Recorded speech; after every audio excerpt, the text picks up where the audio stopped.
Hoje vou falar um pouco do sábado, onde as pessoas têm dúvidas. As pessoas precisam entender sobre o sábado. Há dúvida na cabeça das pessoas. As pessoas perguntam, que dia é o dia da adoração ao Senhor? É o sábado ou o domingo?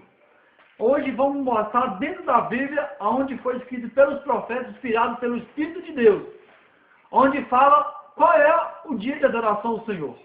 Quero pedir a você que está assistindo esse vídeo, você que está vendo esse vídeo na tela de um computador ou no celular, qualquer um tipo, quero ver no começo, do início do fim, do início da criação do mundo. Deus fala assim, ó, no livro de Gênesis, no capítulo 2, no versículo 1, Deus fala assim, assim e o céu e todo o seu exército foram acabados. E havendo Deus acabado no dia 7 as suas obras que tinha feito, descansou no 7º dia de toda a tua obra que tinha feito. E abençoou Deus o 7º dia. Então aqui está falando que o 7º dia é o sábado do Senhor. O sábado do Senhor, ele foi abençoado. Aqui fala assim, abençoou Deus o 7º dia e santificou, porque nele descansou de toda a tua obra que tinha feito, que criaram e que fizeram. Então, aqui no livro de Gênesis, no começo do mundo, antes de fazer tudo, aqui está falando que Deus descansou. Aqui, o sábado já está sendo abençoado. Né? Isso é um sinal para que as pessoas saibam que o sábado é um sinal que Deus fez tudo em 6 dias. E o 7º dia descansou. Agora vamos passar no livro de Êxodo, onde as pessoas têm dúvida. Antes de dar a tábua da lei para Moisés, no Monte do Sinai, no capítulo 31, no livro de Êxodo, no versículo 12, e vai até o versículo 18. Lá fala assim, ó, a tábua santo e o sábado santo e as 2 tábuas de testemunho. Lá fala assim, no capítulo 31, no versículo 12 até o 18, fala assim, e falou mais o Senhor a Moisés, dizendo, tu, pois, fala os filhos de Israel, dizendo, certamente guardarei os meus sábados, portanto, isso é um sinal entre mim e vós, nas vossas gerações, para que saibais que eu sou o Senhor que vos santifica. No capítulo 14, portanto, guardarei os meus sábados, porque santo é para vós. Aquele que profanar certamente morrerá, porque qualquer que nele fizer alguma obra, aquela alma será estifada no meio do povo. 6 dias se fará obra, porém o 7º dia é o sábado do descanso, santo do Senhor. Qualquer que no dia de sábado fizer alguma obra, certamente morrerá. Guardarão, pois, o sábado os filhos de Israel, e celebrando o sábado nas suas gerações por conceito perpétuo. Aqui Deus está falando que o sábado é perpetuamente, mesmo aqui na terra. E lá no céu nós vamos guardar o sábado do Senhor, para que as pessoas vejam que Deus é verdadeiramente o Criador, que não foi desde agora, mas desde o princípio, Deus tem ordenado para que nós guardamos o sábado. Então, antes de dar a tábua da lei, né, Deus vem falando isso aqui para Moisés, para que Moisés fale para o povo. Né? Quando Deus livrou o povo da escravidão do Egito, da escravidão do cativeiro, né? Aí Deus libertou o povo. Então, Deus vem falando aqui, antes de dar a tábua para Moisés. Deus, mais embaixo fala assim, entre mim e os filhos de Israel será um sinal para sempre. Então você está vendo aqui que é um sinal, é para sempre. Esse sinal nunca acabará, porque esse sinal é um selo de Deus. Deus selou o seu povo com o sábado. Para as pessoas saberem que quem somos o povo de Deus, é só você entender que o sábado é um sinal que Deus deixou dentro do coração do ser humano, que foi selado para que as pessoas saibam que Deus é o Criador. Então aqui fala assim, ó, entre mim e os filhos de Israel será um sinal para sempre. Para que em 6 dias fez o céu e a terra, e o 7º dia descansou e restaurou. Aí no capítulo 18 fala assim, e deu a Moisés, quando acabou de falar com ele no Monte Sinai, 2 tábuas de testemunho, tábuas de pedra, escritas pelo dedo de Deus. Aqui você não precisa ter dúvida que os mandamentos de Deus foi escrito com as próprias mãos de Deus. Né? Até que o povo adorou o bezerro de ouro, aí Moisés quebrou a tábua da lei, mas Deus fez de novo. Aqui está falando aqui, né? Aqui antes de Deus dar a tábua da lei para o povo, para que o povo possa crer que o sábado do Senhor é um sábado, inclusive o sábado como o quarto mandamento, um sábado ao qual Deus fez como um sinal ao povo. Aqui Deus disse que foi escrito pelo dedo de Deus. No capítulo 31 de Êxodo, no versículo 18, afirma que quem escreveu a tábua da lei. E deu Moisés, quando acabou de falar com ele no Monte Sinai, 2 tábuas de testemunho, tábuas de pedra escritas pelo dedo de Deus. Então aqui você não precisa ter dúvida que os mandamentos de Deus foram escritos com os próprios dedos de Deus. Né? Então, aqui no livro de Ezequiel, a gente vai vendo no capítulo 20, no versículo 12, Deus fala também do sábado.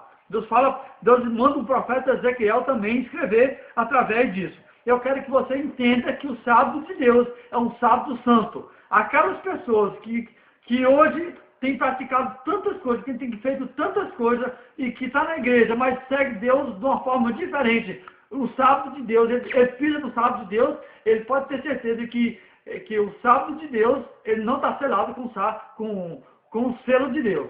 Aquela pessoa que não guarda o sábado de Deus, como o quarto mandamento da lei de Deus, ele pode ter certeza que ele não está selado ainda como o povo de Deus. Sabe? No livro de Ezequiel, no capítulo 20, no versículo 12, fala assim: e também lhe darei os meus sábados, para que servirão de sinal entre mim e eles, para que soube que eu sou o Senhor que santifica. Então, se aquela pessoa que louva a Deus de todo o seu coração e tem fé em Cristo Jesus, ela precisa entender que o sábado é um sinal que Deus deixou para que as pessoas creiam que Jesus é o Criador. Que o Criador, que Deus é quem cria. Quem cria é o Criador, e Deus criou, e Deus é o Criador. Então, no versículo 20, no capítulo 20, e no versículo 20 também fala também no mesmo livro, fala assim: e santificai os meus sábados, servirão de sinal entre mim e vós, para que saibais que eu sou o vosso Deus, Então, você tem que santificar. Você não precisa só guardar, você precisa santificar o sábado, você tem que crer no Senhor, que no dia de sábado, aquele dia é santo. Todos os dias é igual ao sábado, mas o sábado, inclusive, Deus separou ele, é um sábado separado. Aquele povo que guardou o sábado de Deus, ele está com o selo de Deus. Então, agora, nós lemos todos aqui no Novo Testamento. E quando Jesus veio, o profeta Isaías profetizou que viria o Messias, de uma mulher virgem, que ia nascer em Belém, né, na cidade de Belém, que iria ser nazireu e foi criado em Nazaré. Tudo isso aconteceu. O profeta Isaías profetizou e tudo se cumpriu. Jesus veio, nasceu de uma mulher virgem, nasceu em Belém, da cidade de Davi. Então, e foi nazireu. Jesus, ele foi nazireu, né, e foi criado em Nazaré. Tudo se cumpriu. Jesus foi crescendo e quando chegou no seu ministério, no livro de Mateus, as pessoas têm dúvida de que aboliu a lei. Mas no livro de Mateus, depois de Jesus vem afirmando que ele não aboliu a lei. No livro de Mateus, no capítulo 5, no versículo 17, aqui Deus, não eu que estou falando, enviado pelo Espírito Santo do Senhor, Deus aqui está afirmando que ele mesmo não mudou a lei.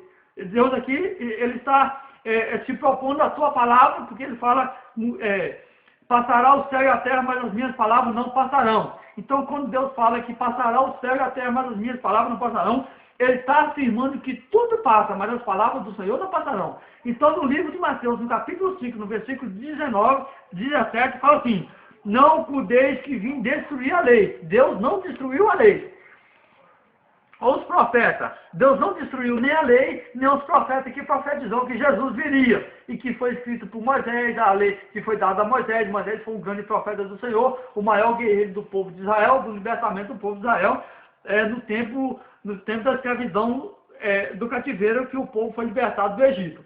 Então, Moisés foi o maior libertador do povo de Israel. Então, Deus está afirmando, está dando a sua palavra para ele, que eles estão afirmando que ele não destruiu a lei, e nem os profetas. Aí fala assim: não via rogar, ele veio cumprir, ele está afirmando, está dando verdadeiramente a tua palavra, aquele Deus que veio aqui, que salvou a tua vida, que você está vivo por causa do sangue do Cordeiro que Deus derramou. Esse mesmo Deus que derramou o seu sangue para que você salvasse a tua vida e que você estivesse aqui hoje, ele está afirmando que ele não veio arrogar, mas veio cumprir. No versículo 18 ele afirma o seguinte: porque em verdade vos digo, até que o céu passe, até que a terra passe, nem um tio e nem um jota me tirar da lei, sem que todos se cumpra. Ele está afirmando que passará o céu e a terra, jamais passará um tio da lei do Senhor. Porque o Senhor jamais muda, porque no livro de Malaquias, o Senhor diz que eu sou o Senhor e eu não mudo para que os filhos de Jacó não sejam consumidos. Por isso que você que está vendo esse vídeo, você não foi morto, porque o sangue de Jesus foi morto por ti. Então, quando Jesus, eu estou aqui para falar um pouco da lei do Senhor, onde as pessoas estudam a Bíblia, mas eles não conseguem entender que a lei do Senhor não foi abolida.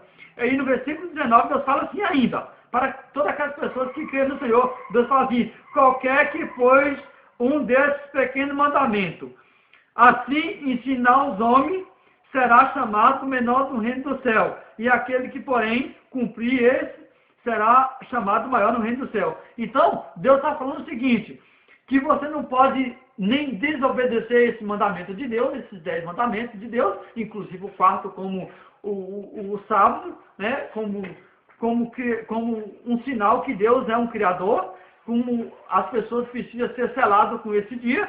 Então, Deus está falando que você não deve nem desobedecer, a Deus e nem ensinar os homens. Deus diz, se você fazer uma dessas duas coisas, ou desobedecer, ou ensinar os homens desses mandamentos, você será chamado menor no reino do céu. Aqui está no capítulo 5, no versículo 19. E Deus disse que aquele que guardar esse mandamento e ensinar, ele será maior no reino do céu. Então, aqui nós só vimos aqui no livro de Mateus. O livro de Mateus, ele foi escrito depois de Jesus, né? No ministério de Jesus. Nós vimos que todo mundo guardou o sábado. Maria guardou o sábado, José guardou o sábado, todo mundo guardou o sábado. Jesus, inclusive, guardou o sábado. Era costume na sinagoga, todos os sábados do Senhor, ir adorar. Então, quando Jesus afirma isso, ele está verdadeiramente afirmando, eu tenho o prazer de bater no meu peito e ter o sábado como um dia de adoração ao Senhor. Eu estou aqui para falar para aquelas pessoas que não entendem. As pessoas que entendem que o sábado foi abolido, mas o sábado não foi abolido, né? Então, nós vimos para cá no livro de Mateus, agora vamos para cá no livro de Marcos. Marcos, para quem não sabe, Marcos foi um dos discípulos de Jesus, né? Um dos discípulos de Jesus. No capítulo 2, no versículo 27, Deus aqui está afirmando por que ele fez o sábado, para que ele fez. Então aqui no versículo 2, no capítulo 2 e no versículo 27, Deus fala assim, e disse, o sábado foi feito por causa do homem, e não o homem por causa do sábado. Assim, o filho do homem até o sábado é. Então, aqui Deus, aqui no ministério dele, onde ele veio para morrer, para salvar o seu pecado, ele está afirmando que o sábado foi feito por todos nós. Deus não cansa. O sábado foi feito para você que está assistindo esse vídeo, para você que está na internet ou no celular, que está me vendo, eu falando um pouco, verdadeiramente, da lei que não foi mudada. Então, você viu que no livro de Marcos, no livro de Mateus, nós vimos aqui tudo, tanto no Velho, tanto no Novo, Jesus afirmando que ele não mudou. Agora vamos no livro de João. João foi um dos profetas grandes de João, um profeta de Deus, né? João, no capítulo 14, onde nós vimos as promessas de Deus sobre a vinda do Messias. No capítulo 14 de João, eu quero que você saiba que Deus fez a maior promessa de toda a Bíblia. Tudo que está escrito na Bíblia, tudo tem esperança, mas a maior promessa da Bíblia é que está no capítulo 14, versículo 1. Deus fala assim, não se turbe o vosso coração, crede em Deus e crede também em mim. Na casa do meu pai há muitas moradas. Se não fosse assim, ele não teria dito. Ele fala que não fosse assim, ele não teria dito, eu vou e vos para lugar. Ele veio aqui nessa terra e já subiu. Ele fala assim, quando eu for, mas ele já foi. Então a promessa já falta só se cumprir. Ele fala assim, e quando for, vos preparar lugar, levarei para mim mesmo, para que onde vós estejais, estejais vós também. Ele está afirmando o seguinte, quando ele for, que ele já foi, ele está afirmando que levarei nós para que onde ele estejais vós também. Não, então ele está afirmando que vai buscar todo mundo. A salvação, quando ele veio aqui na terra, aqui, ele fala o seguinte, Deus enviou o seu Filho não para que o mundo fosse julgado. Jesus não julga ninguém. Deus veio para salvar o povo. Deus fala assim, portanto, Deus enviou o seu Filho não para que o mundo fosse julgado, mas que o mundo fosse salvo por ele. Então, foi por isso que você está salvo, porque Jesus não julgou você. Agora, mais na frente, no capítulo 14 e no versículo 21, Deus fala o seguinte, aqueles que têm o meu mandamento, ó, você vê porque você não tem dúvida que eu estou lendo um Novo Testamento, no ministério de Jesus. Foi antes de Jesus vir. Depois que Jesus veio nessa terra, Jesus está afirmando assim no capítulo 14, no versículo 21, fala assim: aqueles que têm os meus mandamentos e guardam, esse é os que me amam. Aquele que me ama será amado do meu Pai. Eu amarei e manifestarei nele. Né? A pessoa não tem como ter o amor de Jesus se ele não crê em Deus e guarda os seus mandamentos. Mais na frente, Jesus fala no capítulo 14, no versículo 23. Ele fala o seguinte: e Jesus disse: se alguém me ama, guardarei as minhas palavras, e meu Pai o amará, e veremos para eles, e faremos com ele morada. Agora, no capítulo 15, no versículo 10, olha o que Deus fala. Olha que coisa maravilhosa ao coração de muitas pessoas. Se guardastes os meus mandamentos, permanecerei no seu amor. Do mesmo modo que eu tenho guardado os mandamentos do meu Pai, permaneço no seu amor. Então, quando Jesus está afirmando verdadeiramente que ele também guardou os mandamentos do Senhor. Então, para que você não tenha dúvida. Então, Jesus veio nessa terra não para que julgasse o mundo, mas que o mundo fosse salvo por ele. Então, aqui no capítulo capítulo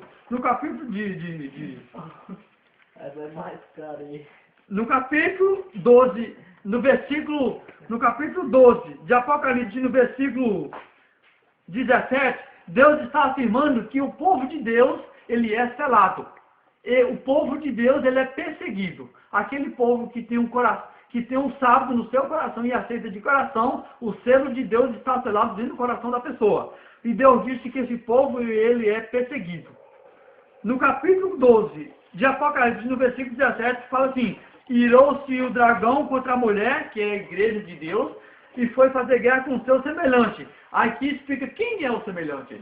Quem é esse povo que é perseguido? O povo de Deus é perseguido. Olha aqui para você ver, para vocês verem. O dragão irou contra a mulher, que é a igreja, e foi fazer guerra com o seu semelhante. Quem que é? Os que guardam os mandamentos de Deus e têm o testemunho de Jesus.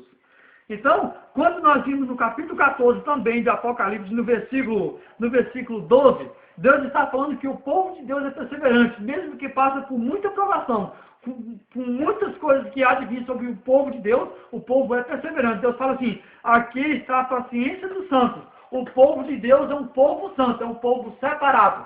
Então, aqui está a paciência dos santos, os que guardam os mandamentos de Deus e têm a fé em Jesus. Esse sim, é o povo de Deus. O povo de Deus, ele é separado. Né? Quando o apóstolo Paulo disse, em Gálatas 6, ele está afirmando sobre os desejos carnais do povo. Né? Aquelas pessoas que fazem os desejos carnais, Deus disse que eles não herdarão o reino do céu.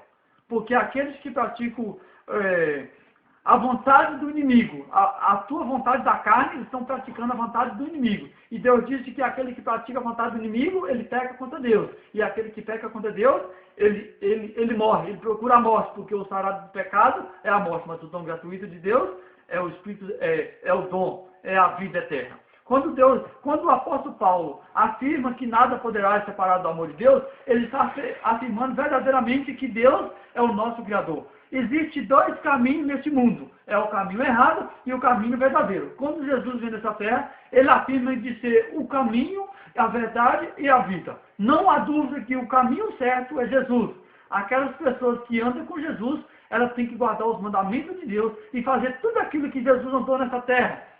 Para que as pessoas entendam que seguir Jesus não é seguir fazendo a vontade do mundo e a vontade de Deus, mas somente a vontade de Deus. E quero fazer um convite para todas aquelas pessoas que estão assistindo.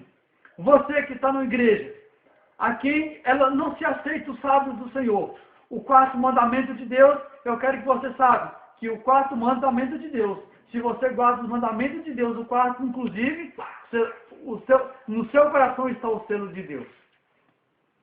É o que eu tenho, é o convite que eu tenho para cada pessoa. Eu quero que você se arrepende de sua vida de pecado e você se entregue sua vida a Deus para que você um dia, nós possamos encontrar no céu, nas nuvens do céu, com poder e muita glória. É o que nós te pedimos. Nós agradecemos a Deus por essa mensagem de esperança a cada coração, a cada pessoas que vão ver esse vídeo. Amém.